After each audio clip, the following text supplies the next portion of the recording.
Hi, this is Michael Waits, and welcome back to India Game Changer. We are joined today by Neha Soman, a co-founder and the chief business officer, did I get that right, of Yes. hypergro.AI. Neha, thank you so much for coming on the show. It's great to have you here. How are you doing today? I'm doing good. Thanks, Michael, for having me. A little bit about me. Please. Yes. So I grew up in Bangalore. I've spent my entire life here. I did my education from Bangalore. Oh, wow. As any Bangalorean or any Indian kid, I did my engineering in computer science. Did you Moved really? on to do neuroscience research at the Indian Institute of Science, Bangalore. While I was doing that, I had a YouTube channel.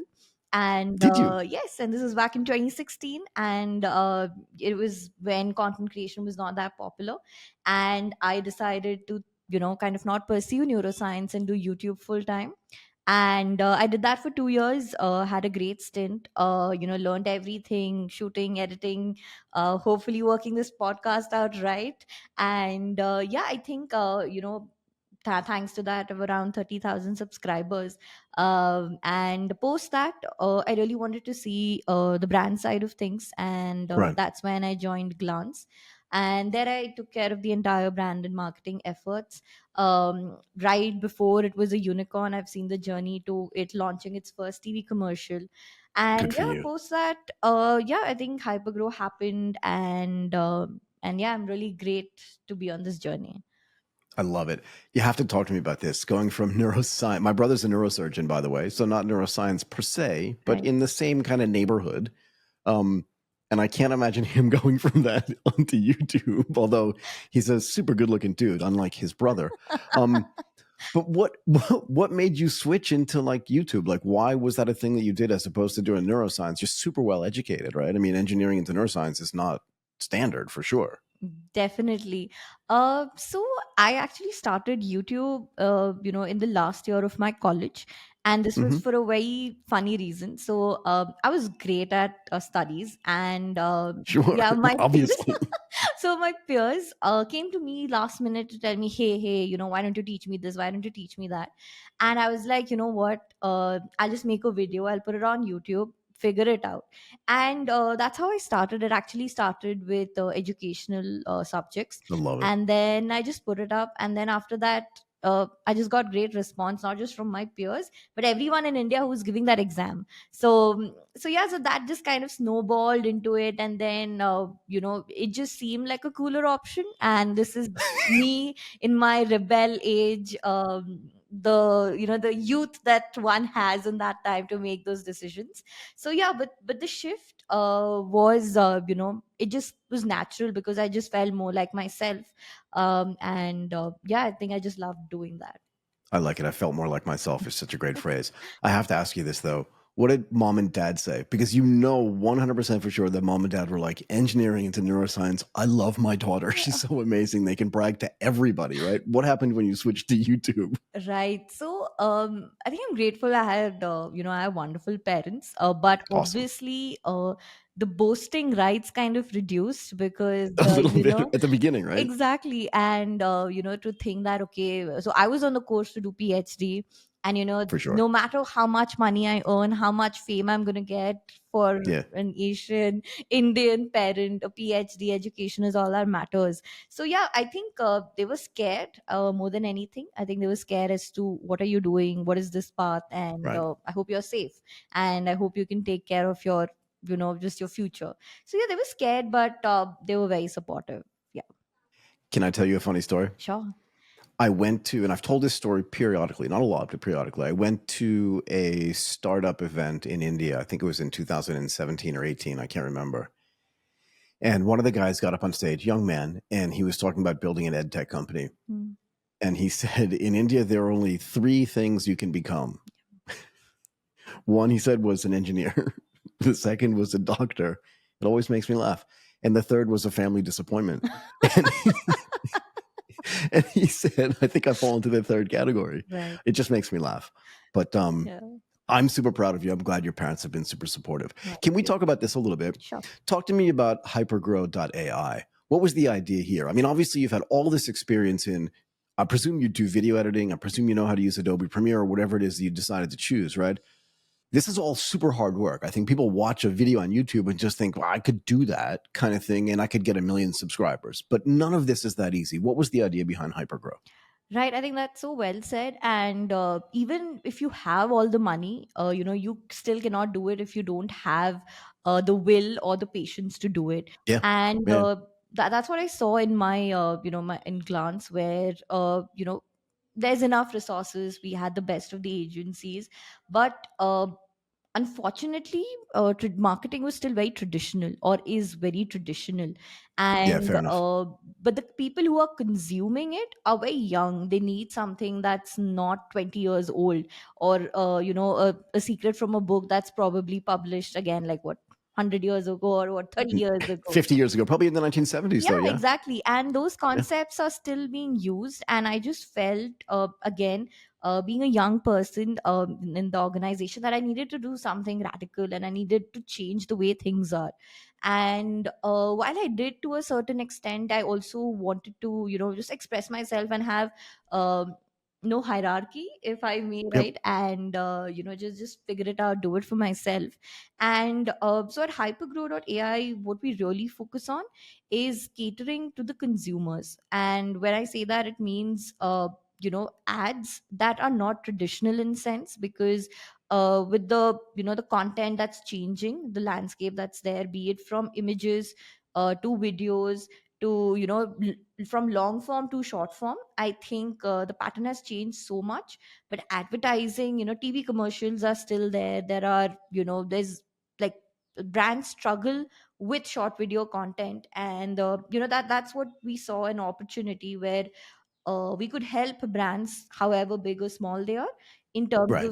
of not just content or user generated content, but also AI led content. And what I mean by that is not just a generic content that that appeals to both you and me, or sometimes not at all. Maybe it's the same product, but the USP that appeals to me is very different from that appeals to you.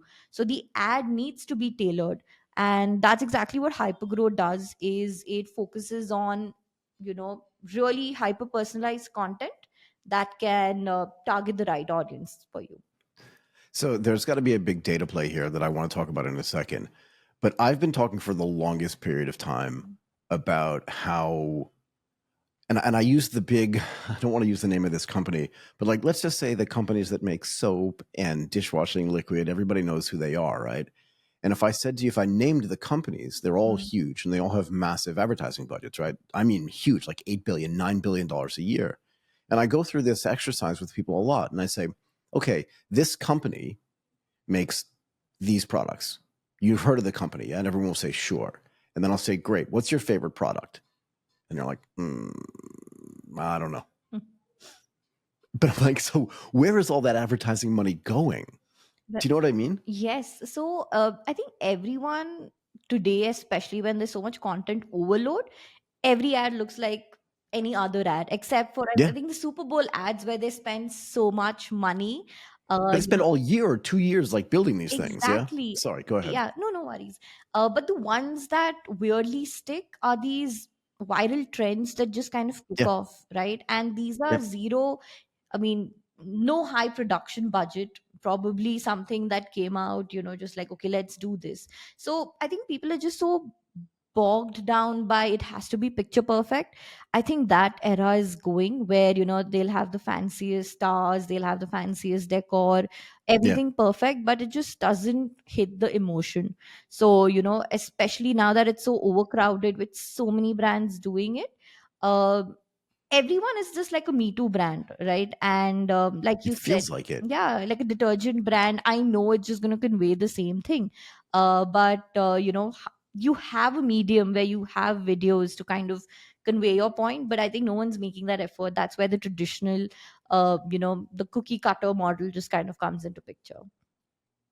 I mean, again, brands Nike and Adidas compete with each other. I can't tell you the difference between the two of them. I don't even know. Like all the stuff I use is Nike just because I've always used it, but I don't understand what the difference is. I Right, really right, don't right. anymore. Yeah. Um, so if I were your client, right? Like let's say I wanted to make a short video about what I do, what would be the process? Like what would you do? How does it work? How does Hypergrow help? Right. So the way we do that is first by understanding your audience. So your audience could be, let's say, tech entrepreneurs, maybe, Yep. Venture founders. capitalists. Exactly. And we need to understand what kind of content they consume. So if you were to make a content, it should not just appeal to you, whether you love the ad, you look amazing in it, but rather to the people That's who never you're going to happen, but serving. Yeah. So what we do is we take, let's say you have a website, or let's say you have your podcast. We take that, we parse through it, we understand your customer audience, give right. you these personas. So personas are something like, who are they, what are their characteristics, what are the parameters, and then based on that suggest content that you should make. So imagine, rather than you just saying, hey, I make podcast about motivating people, maybe there's some part of motivation in it, like people get inspired, but to who, to how do you do that? So that kind of in that just helps you make better content. So our content gives you a framework, and either you can create it, or you're an amazing creator, you have an amazing personality on screen. But let's say you want creators to do that.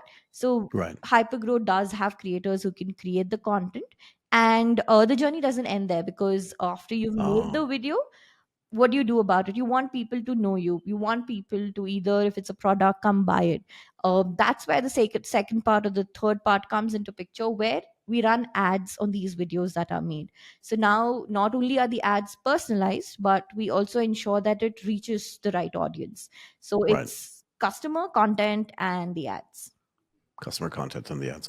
So does it sometimes, do you find sometimes, particularly for, excuse me, for content creators, that it changes the content they create? In other words, let's say I want to reach a certain audience and I'm creating content already. It doesn't have to be related to me. And yet the audience that I want to reach doesn't care about the content I'm creating.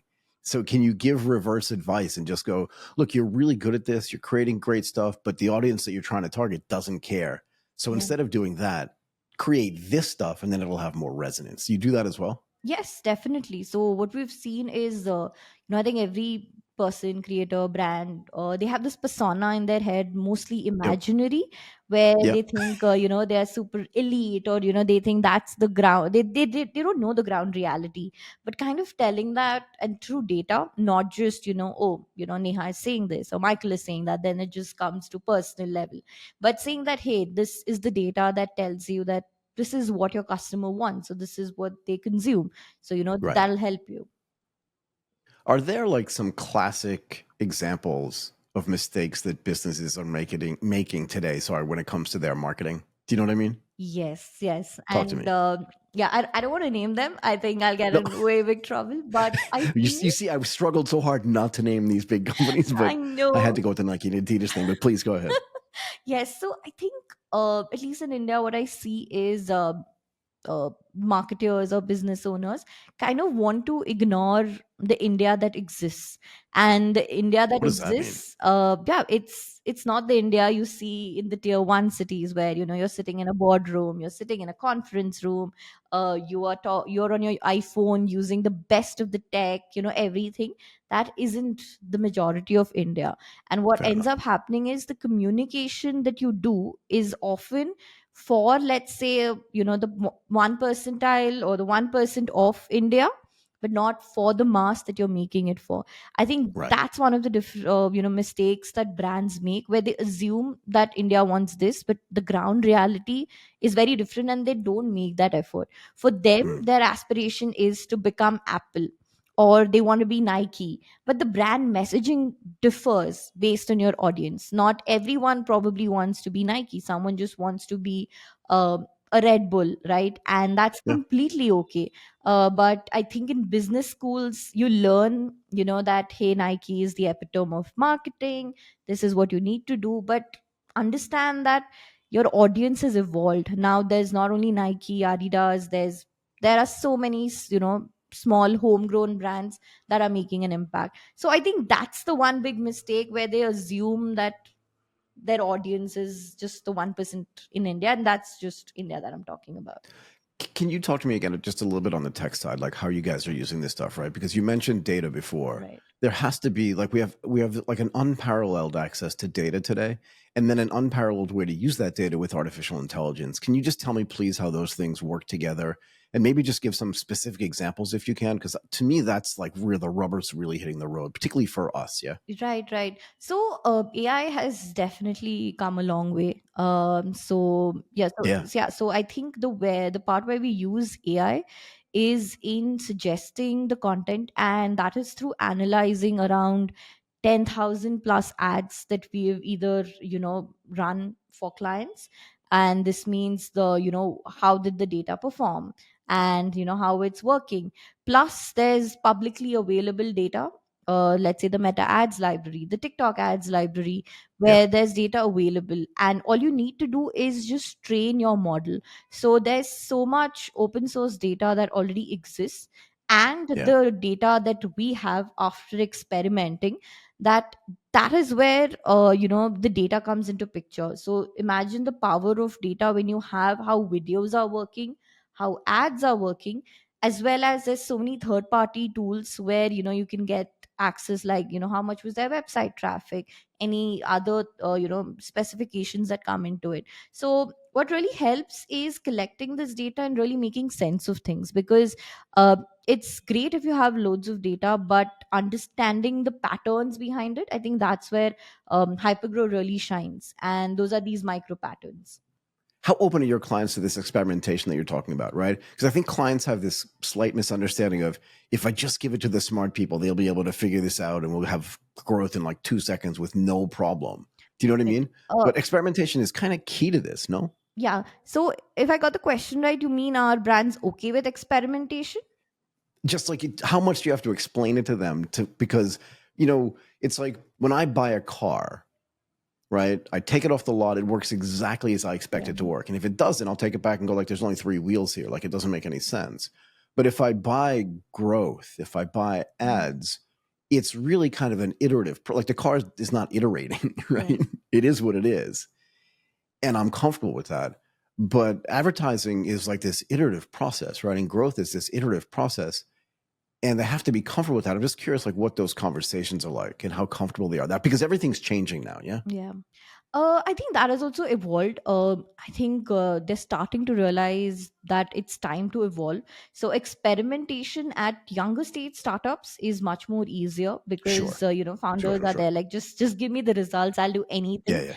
I'll do But anything. enterprise level, they are a little hesitant, and the conversations do get tough. But the way we convince them, those conversations are, hey, you need to keep up with the market, you need to really keep up with the trends, and the only way to do that is experimentation, because your Yeah. audience is literally changing every quarter. So I think the best way for us to kind of convince in those conversations is show them the past work. I think the one thing that always works is the proof or the case studies that are there, and just kind Yeah. of tell them that, hey, this brand did this, so you should probably be looking at it. But yes, experimentation is kind of very, very scary, and so it's almost like one step at a time, like, hey, why don't you just do this, and then you get a foot in the door, and then they're like, oh, it worked, and then just start warming them up. The other interesting thing to me is, as a company, you must be constantly experimenting as well, right? Because the only way you, as a firm, can stay on top of like what's actually working and what isn't is by experimenting Yeah, yourself too. So like you're on this journey, for lack of a better term, with all of your clients as well. No, definitely. So um, how do you keep up with all this stuff? Because it's changing really fast, right? yeah, I think I think at sometimes I feel that my brain is going to just blast, because there's just like constant ideas, and Yeah. for this brand, or let's say we can do this for this sector, or hey, we why are we not doing that? So experimentation is obviously very important. It keeps happening in our company, be it strategies, be it hiring, be it marketing our own product. But I think the key to all of this, or the key to all this madness, is just recording it. I think experiments, without seeing the results or Sure. Sure. Sure. understanding why it's not working, is becomes very, very critical. So I think for us, we maximize on really focusing on ensuring that whatever experiments are being done are recorded and analyzed, rather than just, helter skelter everywhere, where you're Sure. just like, oh, this experiment, that experiment, and that can happen quite often. So here's another thing though. As an engineer, right? And we'll leave the neuroscience off to the side for a Mhm. second, although I think that they're related to each other. But as an engineer, one of the things, at least that I was told by an engineer who joined the trading desk at Goldman Sachs, was that there's this overriding mentality of not eliminating, but like minimizing noise and trying to find signals, right? And that's also an iterative process. Do you think that this gives you an edge, at least in mindset, right? And in process, being a scientist at some level, thinking we can beat the competition because they're not all scientists like we are. Does that make sense? Yeah, I think it does. I think 2 years have taught me patience, especially while doing neuroscience, because Yeah. it's not, it just can't happen overnight. It does take time, Right. and I think yes, engineering definitely helps in first principle thinking, because you're just Yeah. constantly problem solving. And I think be it firefighting, or be it just finding, sometimes there's so much chaos, but like you said, just eliminating, taking out the noise, you can just say, hey, it's just this one small, one small error that was just there, and once you take that out, it just works. So just Yeah. having that just having that problem solving ability, as well as uh, I would say a certain level of used to, that kind of pressure, because I think, you're just kind Yeah. of Yeah. running always behind time. And yeah, I think that definitely helps. What do you think the impact of this combination of artificial intelligence and access to just like huge reams of data is going to have on the people that are actually doing marketing? Right. Do you know what I mean? Yes, I think, yeah, I think that's the question that is constantly asked, and people are scared that they'll lose their jobs. But I don't think so. I think it's going to make them way more efficient. I think it's just just like how there are efficient ways of buying products, let's say an Amazon or ordering a cab. I think it's just going to make marketers do what they love, and that is creativity. Because I don't think AI can produce creativity; it can make them efficient at creativity. Right, and I think DALI, Midjourney, Runway ML, you will have to tell it what to do. So it's probably just going to make your life much more easier while you do the fun part. Because Right. for marketers, the fun part is ideation. Execution is okay, let me just offload it to someone. But imagine Right. AI doing the execution for you, and you get to do the fun part. So I think it's just going to make their life easier, efficient, and I don't think there's anything to worry. I think it's just going to make them smarter. So I'm gonna give you a little secret. I have seen so many technology cycles where this new thing comes in and everybody says everyone's gonna lose their job. And I'm gonna go all the way back to, and this is like my favorite example because it's so far away that like it didn't impact anybody you know. Before, like in big cities, you had people riding horses and they had carriages behind them. Mhm. And then when cars came, they were like, oh, these horse and buggy dudes are going to be out of jobs. But the reality is they just learned how to drive a car and they became taxi drivers, Right. right? And these cycles just keep coming and coming and coming. And in no case has it ever completely removed humans Yeah. from that job, from that role. Like even in the factories where they have robots building robots, right? Because there are factories like this. There are still humans in there making sure that they're building the robots they're supposed to be building, right? Exactly. Because there's no other way to check it. Yeah, and I think humans have this wonderful ability to evolve, and Completely. yeah, I think, like you said, from they learn how to drive. So similarly, I think they'll learn how to use AI better, and I don't think human intervention is going to go away. And I feel I agree. yeah, with AI, I think it's just going to make your life easier. Like you get to do the fun part, and Yeah. let AI do the boring stuff, and let AI do the grunt work, and that's what I believe in. I mean, look, I'm shooting in front of a green screen, right? And part of the reason why is because I get to decide later which image from Midjourney, which I love using, I get to put behind me in a way that's much Right. clearer and nicer, right? That's the cool part. Exactly. And there was no way I was ever going to be able to create images without Midjourney because I just don't have that talent. Yeah. But I have ideas. And I think this is where you're 100% right. A marketer that has an idea, an image that they want to create can now use these tools, whether it's Dali or Midjourney, whatever, to be able to do that. And that's actually a ton of fun. So Yeah, now it makes work fun I agree. I as agree. opposed to drudgery. Yeah. Yeah, and I think, this is something I struggled with is, I had these ideas, and let's say I needed to get them executed. I'm not that great a designer. I don't know how to do any of that. I would, go to my designer. I'd be like, hey, please do this. And then he would have like multiple projects. He's like, no, no, no, I don't have time for this right now. And then I would be like, okay, let me figure it out. But right now, from idea to execution is just like a prompt away. And I Yeah, think that's brilliant, right? And I think even if it's like an MVP, even if it's like a small idea that you can present, that makes a huge impact. And especially when you're absolutely. presenting it to someone, or you want to pitch to someone, rather than say, hey, it's going to take me a week to get my designer to do it, or this and that, I have AI to do that. And I think that's really the best part. Do you think there are places where artificial intelligence is being used in like day to day life with like that your mom might know or might not know, or that like your cousin might not know about, where they're actually using it and they're just like they don't even know it? Do you know what I mean? Like in Yeah, just day to day stuff. Like where? I think a very preliminary is autocorrect. When you're Fair typing. enough. Yeah, so when you're typing, so for my mom, right? Like I think she uses WhatsApp, and there's autocorrect, there's suggestions, there is email, where you get the next word, and that's AI literally, right? It's Yeah, yeah, predicting. And AI is a fancy term for statistics, and this is something I learned back in IISc, and they were like, artificial intelligence, give it whatever name, machine learning, this, that, it boils down to statistics, whether this yeah. is going to determine this or not. So I think AI in day-to-day life is definitely just messaging.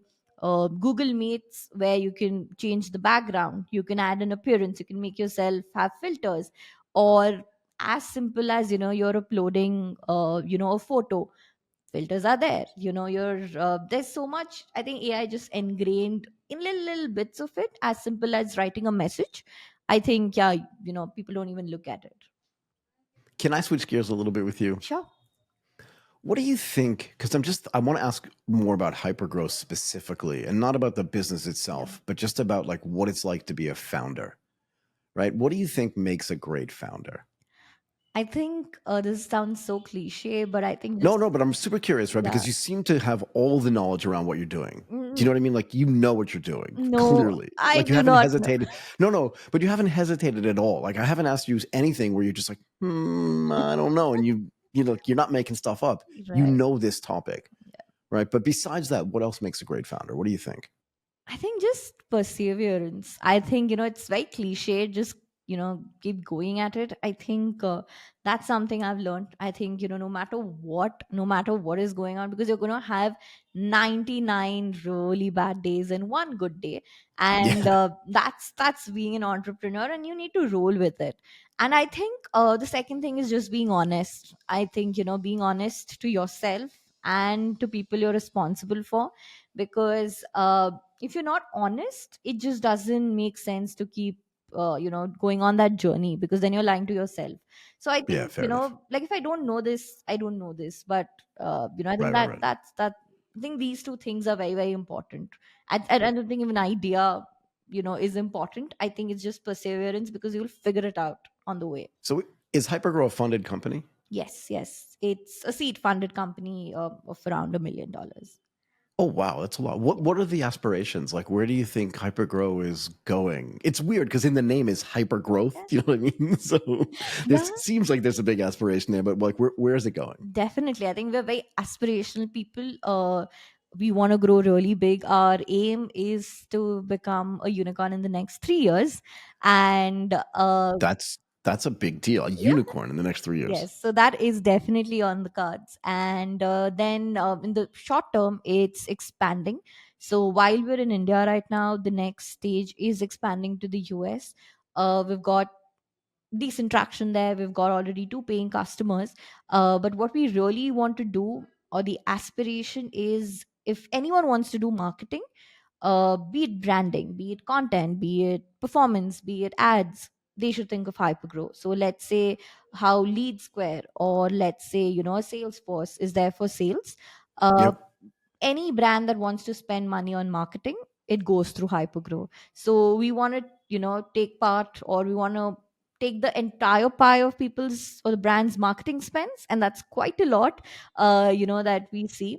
And even if we take like 10% of the entire world's marketing spends, that's going to be a lot. So yeah, the aspiration is, become the global leader, if I may, in AI marketing, where no matter how big or small, right? Because I feel there are so many local businesses uh, that can use the support, who have, not a big agency to help them out, but maybe, a tool that can just help them go to the next stage. So but the aspirations are very, very big. So do you think that big advertising agencies, right, that over, from the 1970s to the 80s to the 90s into the 2000s, like there used to be tons of small agencies doing really creative stuff, and then they all consolidated, and now maybe Mm. there are like four global agencies. It's a kind of an aggressive question, but like, are they going away? Do you know what Mm, I mean? Because they're going to have to come up with all the skill set that you already have, and they're going to have to get way leaner just to compete with you, right? They can't just wake up one day and have an AI department. yep. It's just not going to work, is it? It's not, but the funny thing is they're already in the process of doing that because they can sense a threat. And the reason for that is we're already partnering up with a bunch of agencies for our AI platform. And because they know that the consumers that they are serving, or the brands that they're serving, need something different. They're like, hey, how are you different? And what's the AI element of it? Because AI is still a buzzword. People Yep. just want to get into it for FOMO. And I don't think they'll wear off. I think, again, like you mentioned, they'll evolve. They will have an AI arm, be it through acquisitions, be it through I don't think they have the time to build the tech, because that becomes very, it comes at a cost. It Yeah. comes at the cost of time as well. So I think what they'll be looking at is acquisitions, or it could be the other way around, where hypergrow acquires agencies, Yeah. and we help them out. So I think it'll evolve. I don't think they're going to wear out, but definitely evolve into an AI led arm that they should have. Yeah, if they do it right. Yeah. I guess that means at some level you're going to be an acquisition target or an acquirer, which would be a great job for you. Yes. Um, Look, I feel like I could talk to you about this forever. I want you to come back on the show if you don't mind in 6 months, because I'm super interested in how you grow. Right. Right? Obviously, the market in India is really large, but the market in the world is much, much larger combined. Yeah. And there's a secular change taking place, right, in the way companies in India are getting built. Right? It used to be like built in India for India, Mm, and now you're talking about built in India for the entire world. definitely. And because the market in India is so large, you can test and experiment with all these things and then learn how to serve the rest of the world. I'd love to have you back on. This was really fantastic. Neha Soman, a co-founder and CEO of hypergro.AI. You were awesome. You sounded Thank great. you. And I Thank really you. appreciate your time. Thank you so much. It was wonderful talking to you, Michael. It didn't feel scary at all. It was wonderful, and you're such a warm person, and you just warmed me up. Very, very fine. Thanks for that. Thank you very much.